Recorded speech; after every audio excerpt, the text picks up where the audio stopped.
please tell something about your character in the film? Yes, of course. It was a wonderful character for me to play. She is at the same time extremely fearless, but also very fragile. And this combination of strength and softness is what makes Sugandha such a complex and beautiful character to play. I had loved Raja Ravi Verma's paintings all my life, although I didn't know the fullness of all of his contributions.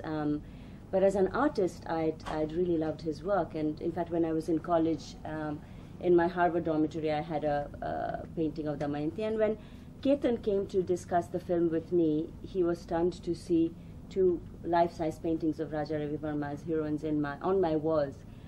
So I had in fact been looking at the face of the character that I was going to play for as long as I'd been in Bombay. The amazing thing for me to rediscover I should say, when I played this part, as Ketan said and as Randeep said, was to kind of go back to the tradition of womanhood in India. So Sugandha's character, the journey that she has in the film, has so many resonances with the stories of the archetypal Indian heroines that she portrayed for Raja Ravi Verma, whether it's the story of Draupadi, whether it's the story of Sita or Shakuntala. And because I had moved away to America when I was very young, this brought me back to the Ramayana, it brought me back to the Mahabharata, to the beautifully rich tradition of stories that we have. It brought me back to the gods and goddesses. And it also opened up a really wonderful world of femininity for me, because I had to go back to Raja Ravi Verma's paintings to create, to invent the body language of Sugandha, the way she would walk with her anklets on, or her the chain around her waist, the way she would peep through her eyelashes. As Randeep said, so much of the way women learned to carry themselves in India had to do with his paintings, and going back to that, to reinvent that body language for me, which is very different from my body language as Nandana, was a really beautiful part of the experience as well. Last 2 questions. And I've got to add something to that. He was a great nationalist, a patriot. When he was asked to paint the paintings, copy the paintings of the European churches and everything, and to put them in Maharaja Baroda's palace, he refused to do it. He said, we ourselves have got so many stories to tell, why are we going looking at the West?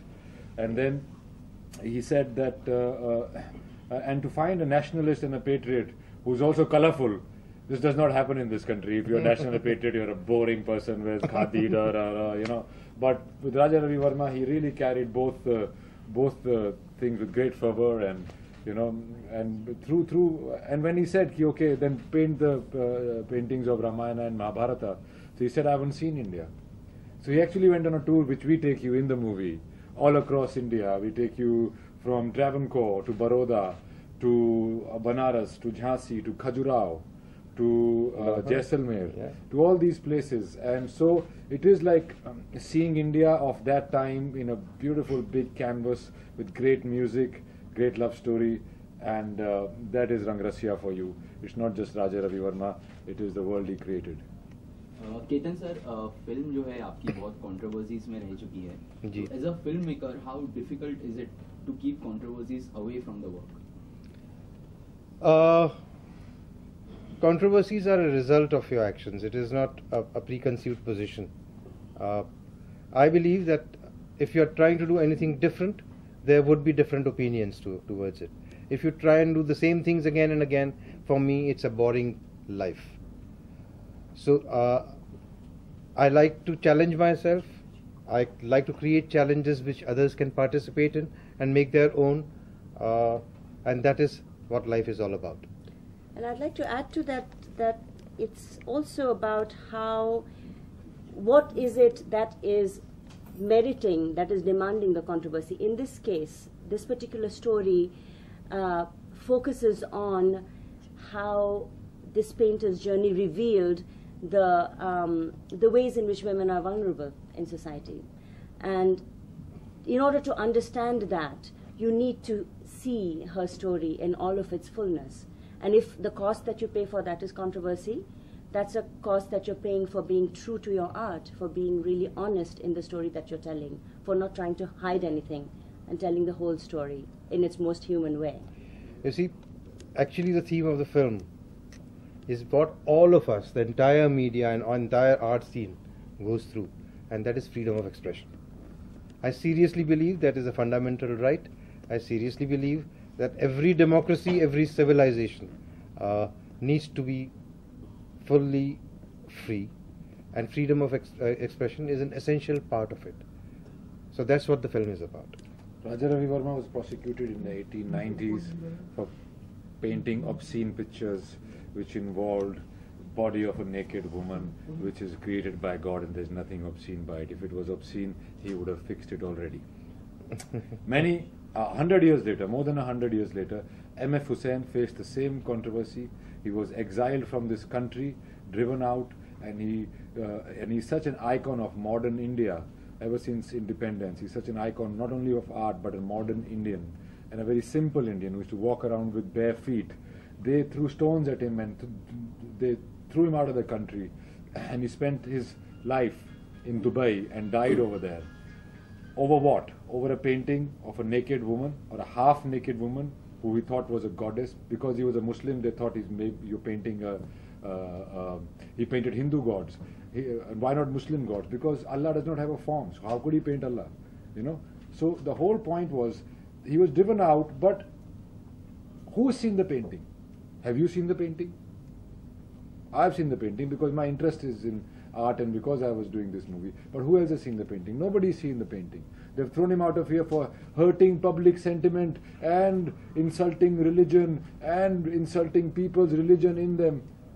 Brother, if your religion is so sensitive and it can fall down or flat on its face just because of a half-naked body of a woman, then that religion is of no consequence. You should let it go anyway. My religion is not so, my spirituality or religion is not so fragile that it will fall down just because I see a body of a naked woman. It is all politicized. It was politicized in Raja Ravi Verma's time. It is politicized now just to gather attention. When you throw stones at an artist and abuse an artist, it is the sure, short, quickest way to get publicity, and that's what we are facing in this country. Our censorship is not done by the common man. It is done by people who have got vested interests in the vote bank politics, and that's how it's done. I mean, I'm sure you all read about how there were paintings that were thrown out of the Jahangir Art Gallery recently, right? And that there was no sort of question of being a Muslim painter painting a Hindu god. It's just that we have a society that, for political reasons, as Randeep said, puts chains on artistic freedom, and that is not acceptable in a democracy. I think in spite of the fact that we have entered a new century, in spite of the fact that we think we are a really fast developing society, a kind of a climate of intolerance is also sweeping through the country, and this film is a reaction to that climate of intolerance. Randeep, lastly, just wanted to know that We've spoken too much. Yeah, just want to know about you play a painter. So have you done any workshops or the basic? What do you think, looking at me and knowing me as an actor, you think I'll not prepare for it? Yeah, just if you would say. Okay, I will say to your camera. Yes, I did practice with a guy from Nitin Desai's art direction department. His name was Sanjay, and he used to come to my house and we used to paint. I used to sketch a bit in school, but that was not sufficient. I could never mix colors. So he taught me a bit of that, and every artist has got a signature brush stroke. So we discussed how Raja Ravi Verma's brush stroke would be, and what part of the anatomy he's painting, and how do you stroke that part of the anatomy. So we had to practice all of that all over again. And I did not want to come across like a goon with a brush when I was painting, so that was very important. And it is about a painter at the end of the day, and that was very important for me to learn that and keep an eye on it. So Yeah. any cut on censorship? Any cut for Nanadana? No. Initially, the censor board was hesitant to give it a censor certificate when the screening committee saw it. But when we took it to the revising committee and it was seen by a panel of eminent people in Delhi, in the revising committee, they actually applauded the film and passed it without a cut. It's actually the first So there film were that some was passed by the reports that, censorship. No. Censor board. Some scenes were No. edited. No. No. None of the scenes were edited. Thank you very much. Come watch the movie on 7th of and you will enjoy it. Thank you. Thank you. Thank you, sir.